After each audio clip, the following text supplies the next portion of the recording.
good evening. Kala nyo kakanta ako, no? Hindi, no? Gagawa lang ako ng video para sa boyfriend ko. Ayun, I love you, KitKat ko. Kailangan pa bang sabihin yun?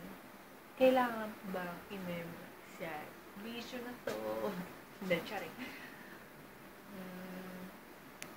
Ayun, gusto ko lang sabihin sa'yo na araw-araw mag-iingat ka. Tapos huwag ka masyadong magpapakapagod. Cool lang.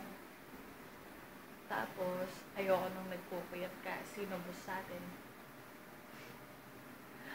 Diba ako?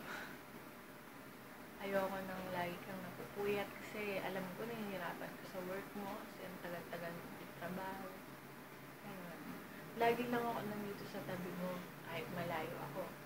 Distansya.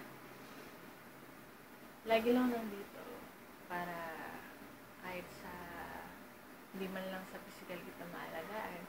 Siyempre, kahit sa mental, di kaya sa mga salitang sinasabi ko sa'yo, matulungan kita sa mga payo ko. Dito lang yung asawa mo araw-araw, yung girlfriend mo, yung KitKat mo. Dami, di ba? Yun lang. Wala naman ako ibang gustong sabihin kundi I love you. Miss na kita. Alam mo naman na mahal kita sa Tagalog na I love you. Nangangawit na ako kasi rush na naman tong video na to. Pero syempre, nabaan mo naman yung message ko sa'yo, di ba? Ayun, mahal na mahal kita.